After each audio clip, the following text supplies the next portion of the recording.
ना तुमरी महिमा वर्ण न सकूं, तू ठाकुर ऊंच भगवान। तुमरी महिमा वर्ण न सकूं, तू ठाकुर ऊंच भगवान। कबीर सात समुंद है मस करूं, कलम करूं बन राए। बसदा कागद जो करूं, हर जस लिखण न जाए। सतनाम वाहिगुरु जी। फरीदा इट सराणे भोए सवण, कीड़ा लड़ियो मास। केतड़िया जुग वापरे, इकत पया पा। केतड़िया जुग वापरे, इकत पया पा।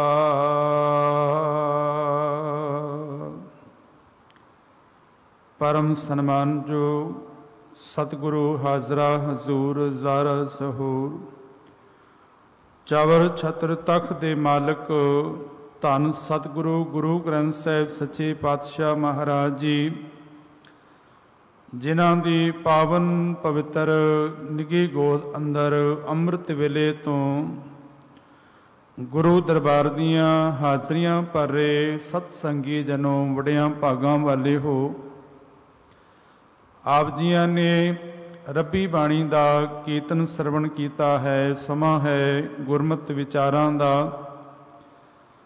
बाबा फरीद साहिब जी की पावन रसना तो उचारण किया होया 67 नंबर का जो सलोक है,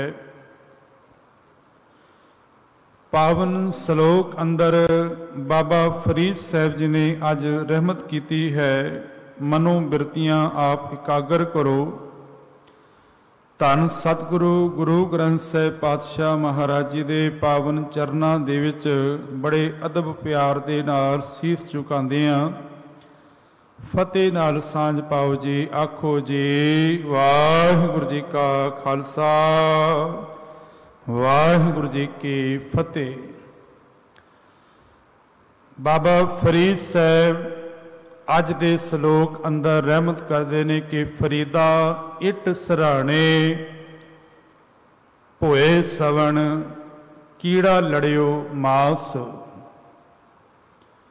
पिछले सलोक अंदर असी ये बचन सांझे किते कि चल चल गईयां पंखियां जिन्नी वसाए तल, कि आपो अपनी वारी ते सारे संसार ने इस जगत तो तुर जाना है।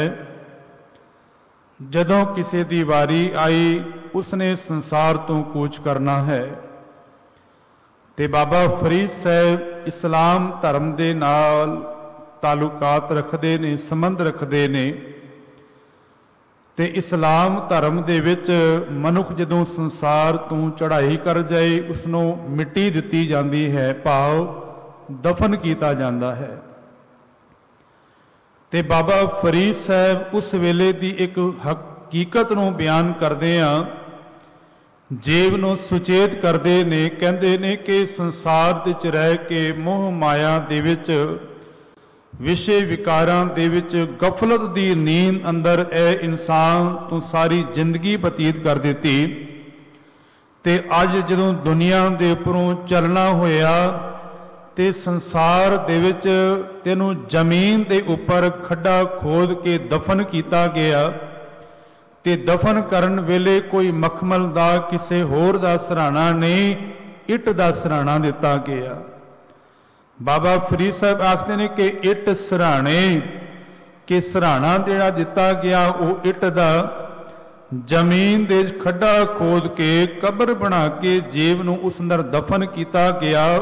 उहदे तन दे उपर अमोलवी अमिणवी मिट्टी पाई गई।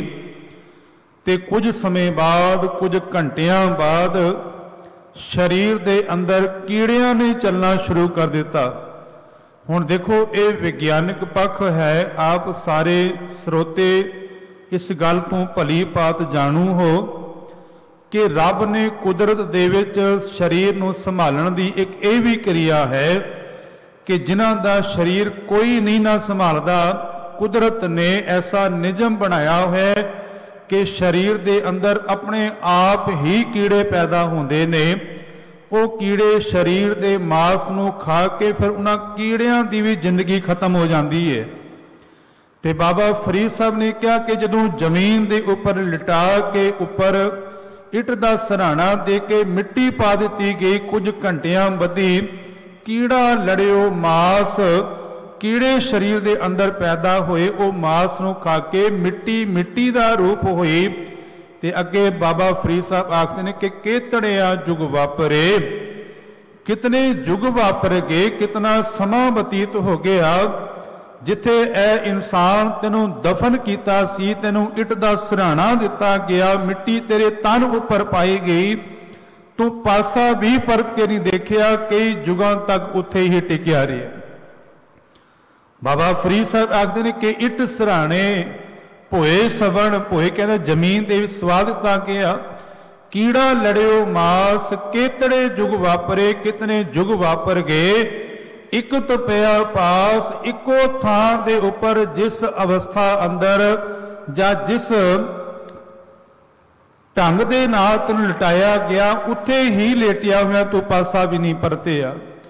हुण इस बाबा फरीद साहब ने सलोक अंदर रहमत की, आख लगे इंसान सारा जीवन तो मोह माया की गफलत दे नींद अंदर सुता रहे।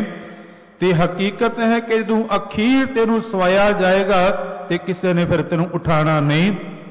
ये ना होए सारी जिंदगी ये शरीर की पालना दे विच ही संसार की गफलत दे नींद अंदर तेरी गुजर जाए।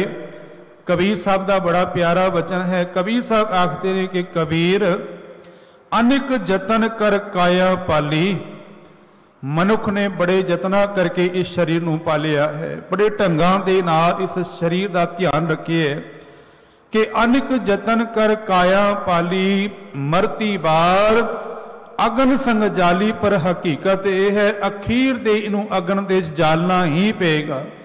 अगन दे विच ही स्वाह करके इहदी मिट्टी हो जाएगी, जिस दे चक्कर दे विच जिस तन नूं संभालण दे विच तूं सारा जीवन सारी जिंदगी गुजार दिती।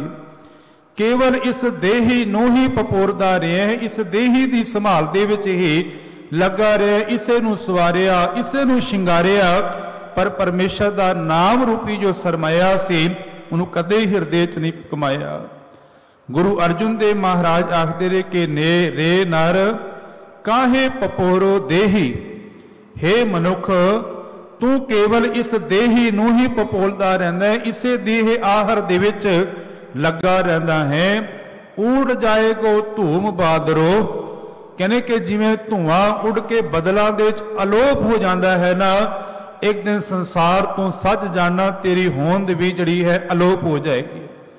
उड़ जाएगो धूम बांदरो एक भाजो, राम स्नेही के उस राम स्नेही परमेश्वर नूं जो नाल निभण वाला है, उस परमेश्वर दे नाम अपने हिरदे च कमा। बाबा नानक ने वैसे शरीर नूं संभालण दे 5 ढंग सतगुरु ने माज राग अंदर बयान किए ने। धन सतगुरु गुरु नानक सच्चे पातशाह आखते ने कि एक दज है, एक दबी है, एक न कुत्ते खाहे, एक पानी विच उसटी है, एक भी फिर हसन पाहे। बाबा नानक आखते ने कि अपने अपने धर्म के मुताबिक कोई दज देंदा है, भाव के संस्कार कर देंदा है। सनातन धर्म हिंदू धर्म के अंदर या सिख धर्म के अंदर संस्कार करते हैं। एक दज है, एक दबी है, दबियां तो भाव दफन कर देना, मिट्टी दे देना। इस्लाम धर्म दे विच मिट्टी दी जाती है। एक ना कुत्ते खाहे, एक ऐसे शरीर ने जिन्हां दा कोई संभालण वाला नहीं, उन्हां दी संभाल पशु करते ने, कुत्ते करते ने, उन्हां दे शरीरां नूं संभालदे ने। एक ना कुत्ते खाए, एक पानी विच उसटी है, एक ऐसियां देहां ने जिन्हों पानी दे विच रोड़ दिता जाता है। महापुरुष क्या करते सन कि साडे जाण तो बाद साडे शरीर नूं पानी दे विच रोड़ दिता जाए, जिस दे नाल मछलियां आदिक जो ने उन्हां दा खुराक बन जाइए, क्योंकि तन दा आत्मा दे नाल कोई संबंध नहीं है। केवल ये शरीर दे संभालण दी एक क्रिया है। गुरुदेव आखदे ने कि किसी ने संस्कारिया, किसी ने दफना दिता, कियां नूं पशुआं नूं संभालिया, ते एक फिर हसन पाए तो पाउंदे पारसी धर्म दे विच खूह दे विच जाला लगा के शरीर नूं रख दिता जाता है, ते पक्षी आके उन्हां नूं चुंझा मार के उहदे मांस नूं खा दिंदे ने। उन्हां दे मनना है कि शरीर जे किसी पक्षियां दे काम आ जाए तो यह भी एक भली क्रिया है। खैर, गुरु नानक सच्चे पातशाह ने आख्या कि एक दजै एक दबीए, एक ना कुत्ते खाहे, एक पानी विच उसटीए, एक भीफर हसन पाहे, पर नानक एव ना जापे किथे जाए समाए। ये कोई नहीं दस सकता कि आत्मा ने किथे जाके समाना है। शरीर नूं संभालण दी क्रिया गुरुदेव पातशाह ने हकीकत बयान की, पर आखन लगे एव ना जापे किथे जाहे समाए। ते देखो भगत नामदेव दा बड़ा प्यारा बचन है। वो आखदे ने कि मेरी मेरी कैरों करते दुर्योधन से भाई, 12 जोजन छत्र चरै था देही गिरजन खाई। कि मेरी मेरी हंकार दे अंदर दुर्योधन वर्गे जिन्हां दे 100 भरा सन, ते यही हंकार सी कि मेरे ते 100 भरा ने। गुरुदेव आखदे ने कि अखीर ये हाल होया कि 12 जोजन छत्र चलिया था, जिन्हां दा 12 जोजन भाव के 48 को छत्र चलिया करदा सी। देही गिरजन खाए, उन्हां दियां देहियां नूं, उन्हां दे शरीरां नूं गिद्धां ने संभालिया, भाव के इल्लां ने संभालिया। बाणी दे पावन बचन ने कि उड़दी उड़दी फिरदी फिरदी दाह दिशा, जल पर्वत बनराए, जिथे डिठा इर्द को, कि जिथे डिठा मृत को इल बैठी हाय। इल आके फिर उस जीव दी, उस शरीर की संभाल करती है। गुरुदेव पातशाह का यह पावन बचन के कहने कि शरीर नूं ये संभालण की क्रिया है। तो फिर भगत नामदेव जी आखते हैं कि ए इंसान, तू क्यों गर्व कर रहा है, तू काहदा हंकार करदा है।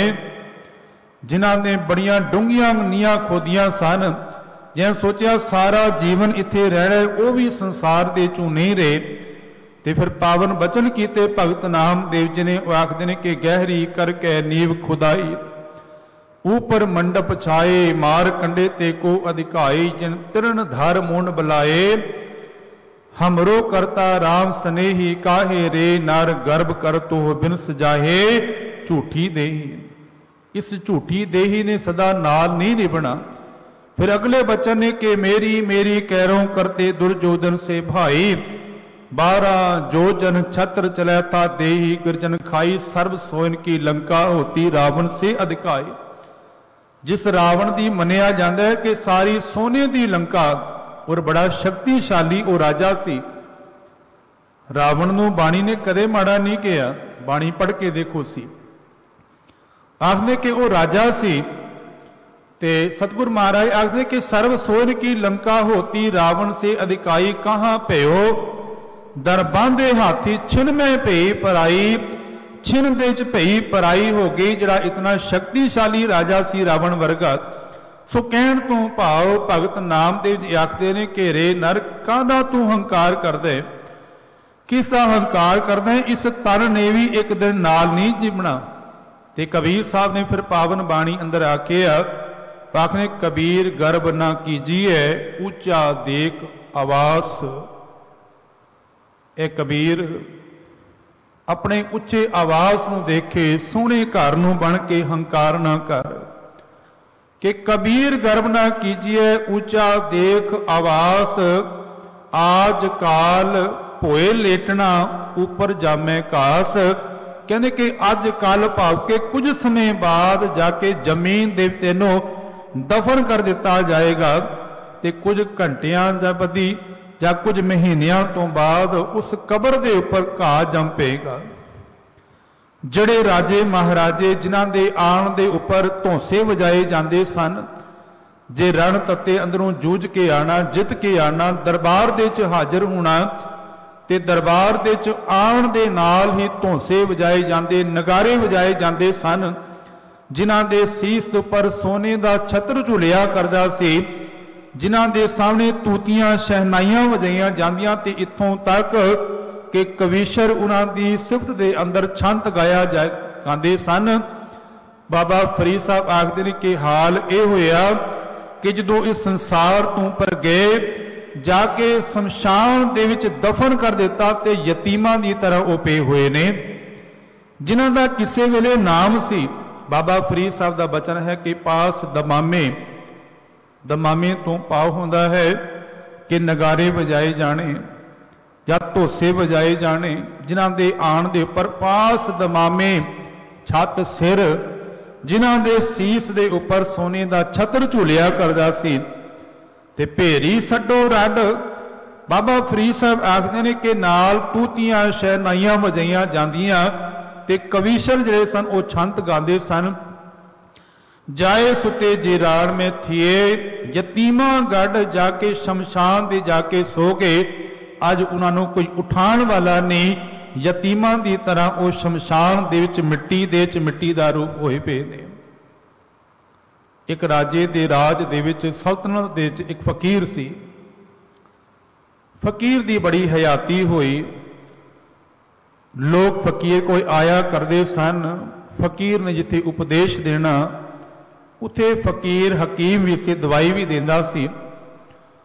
उहदी हयाती सुन के राजे ने सोचा भी मेरे राज दा फकीर है ते मैं जावांगा ते मेरी बड़ी जय जयकार होएगी। राजे ने अपने मंत्री नूं कहा भी जाके फकीर नूं कहो फलाने दिन राजे ने तैनूं मिलन आना है।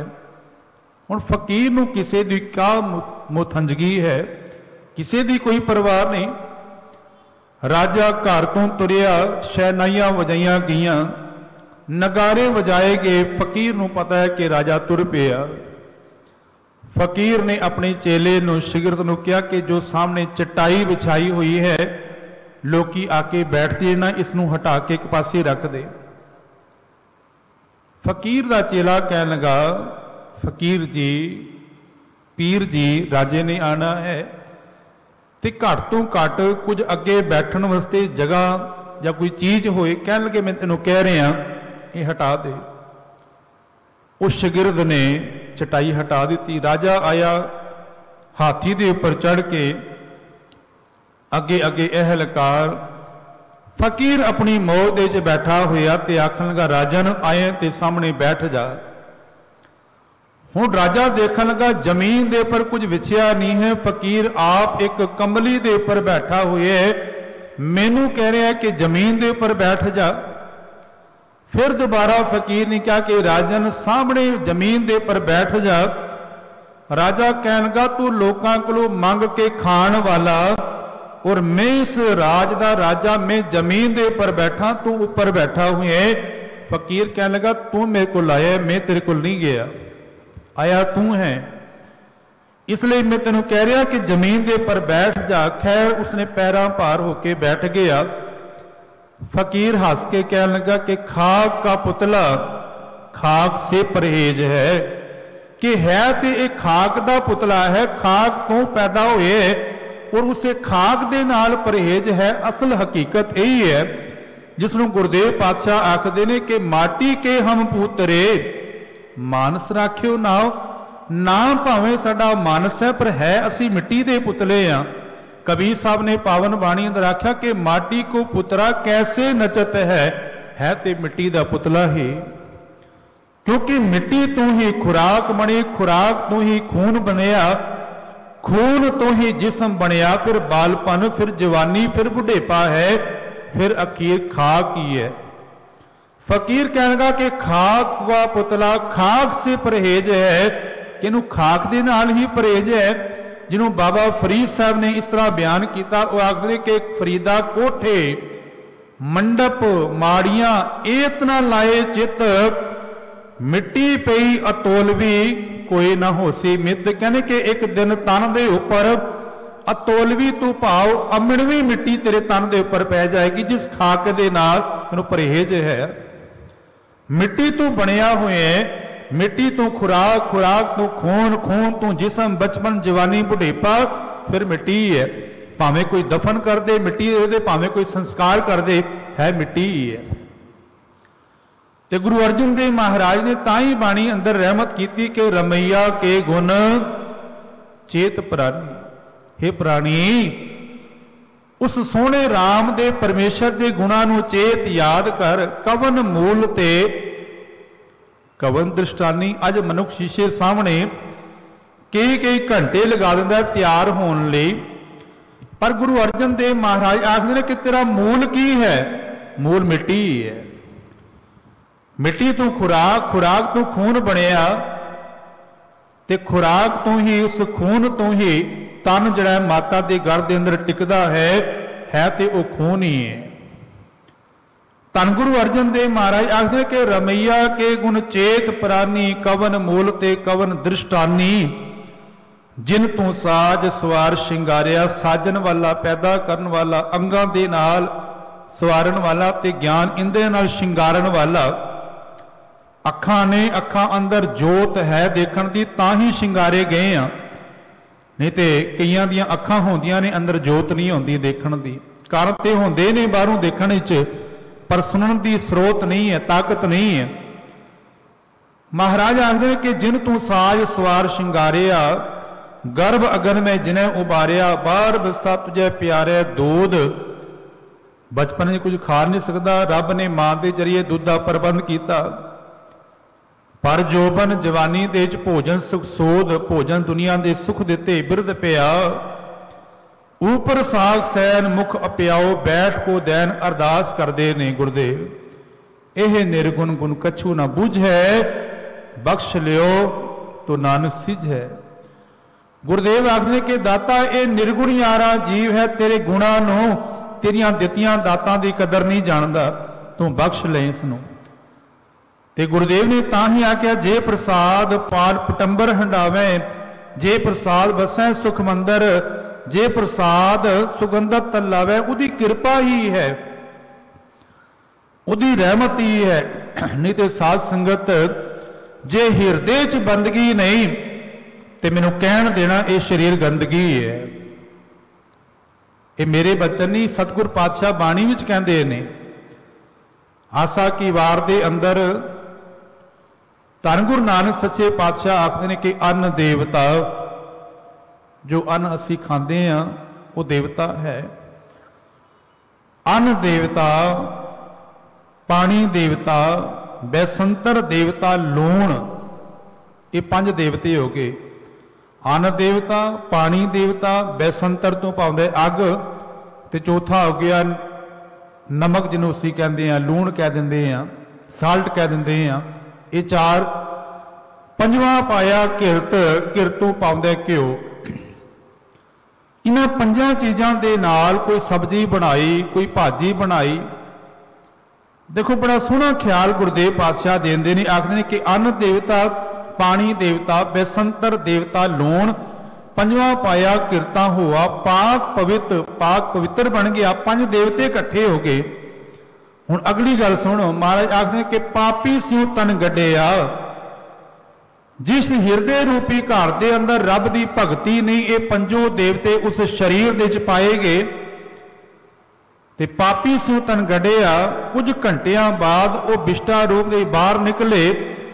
लोग थुक्कां पा के लंघते ने कि बिष्टा किसी राह दे कर दी है। गुरुदेव आखदे ने हकीकत यह है कि जित मुख नाम ना उचरै बिन नावरस खाए। नानक एवं जानिया तित मुख थुक्कां पाहे। जिहड़े मालिक दियां रहमतां बख्शिशां ते मानते हैं पर रब नूं चेते नहीं करते, इस मुख दे नाल उन्हां दे तन दे उपर ही थुक्कां पैंदियां ने। जे हिरदे अंदर भगती नहीं, ये शरीर भी गंदगी है। धन गुरु नानक सच्चे पातशाह। गुरु अमरदास महाराज दे दर दे उपर बाबा जेठा जी, जो गुरु रामदास जी ने, गुरु अमरदास महाराज की शरण दे विच जदों बौली साहब की सेवा हो रही है, सीस पर टोकरा चुकिया हुआ है, मिट्टी के नाल कपड़े लिबड़े हुए ने, ते बाबा जेठा जी दे पिंड दे रहन वाले जो लोग आए सन, उन्होंने परिवार के मैंबर भी सन विच चाचे ताए। गुरु अमरदास महाराज नूं चंगे मंदे बोल भी उन्होंने बोले, पर धन गुरु अमरदास आखन के लोग आखदे होणगे कि जेठे दे सिर दे उपर खारा है, पर मैं ते देखदा कि जेठे दे सीस उपर गुरु रामदास सच्चे पातशाह दे सीस उपर सेवा का छत्र झूल रहा है। वो जो खारा चुकया हुआ टोकरी चुकी हुई है वो मिट्टी दी नहीं, वो तो गुरु नानक दे घर का छत्र झूल रहा है। धन बाबा जेठा जी गुरु रामदास जी के सीस उपर। सो गुरुदेव आखदे कि उस रमैये दे गुणचेत मालिक की भगती कर, रब की सिफत सलाह कर। ते बाबा फरीद साहब ने कहा कि एक इस्त्री एक बुढ़ी नूं मारी जा रही सी, बुजुर्ग माता नूं मारे। ते बाबा फरीद साहब ने पूछ लिया कि इस बुजुर्ग नूं क्यों मार रही हैं। उस इस्त्री ने कहा कि इसने सुरमा जिहड़ा ना मोटा कुटिया है। अज तो मशीनी युग है, अखां दे पाण वाले सुरमे भी बड़े बरीक पीसे जाते ने, जे कोई पांदा हो। अजकल तो पांदे ही लोग घट ने, पर जदों पहले समय अंदर राजे राणियां आदि के सुरमा पाया करते सन, उस बुजुर्ग मां के शरीर के अंदर ताकत घट ते सुरमा कुटदियां होइयां कुछ मोटा कुटिया गया। उस राणी ने अपन अखां दे च पाया, अखां लाल हो गई क्योंकि मोटा कुटिया हुआ सी। उन्हें बड़ा कुटिया उस बुजुर्ग नूं। बाबा फरीद साहब आखने कि समा गुजरे आ, वो राणी मिट्टी मिट्टी का रूप होए, जिस जगह दफनाई गई सी आंधी आई, तन दे उपरों मिट्टी उड़ गई ते केवल कंकाल है। कंकाल दे आके पक्षियां ने आलने दे विच घोंसला बनाया, उस मुंह दे विच आंडे दे दिते। हुण बाबा फरीद साहब ने फिर ते श्लोक उच्चारण किया, आखन लगे, ऐ इंसान कादा तू हंकार करदा है, कादा तू मान करदा है। बस तेरी हकीकत यही है कि जिन लोयण जग मोहिया, लोयण कहा जाता है अखां नूं, जिन लोयण जग मोहिया से लोयण मैं डिठ, कजल रेख ना सहंदियां। जड़ियां अखां कजले दी रेखा नहीं सन्ना सहंदियां। अज हालत यह कि पंखी सोए बैठ, उत्थे पंखी जड़े ने उन्होंने आलने दे विच आंडे दे के सू के बैठे हुए ने। इस तन की बस इतनी हकीकत है।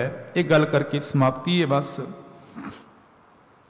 बाबा फरीद साहब जी वो आखते हैं कि फरीदा देख फरीदा, इस संसार की हकीकत यह है, प्यारे अल्लाह लगे ए तन होसी खाक, निमाणी गोर करे। ए तन ने एक दिन निमाणी गोर दे विच खाक हो जाना है। शब्द लंबेरा है, अखीरियां पंक्तियां ने इसदियां, जिमें पुछे आसमान, जिमें नू आसमान पुछदा है।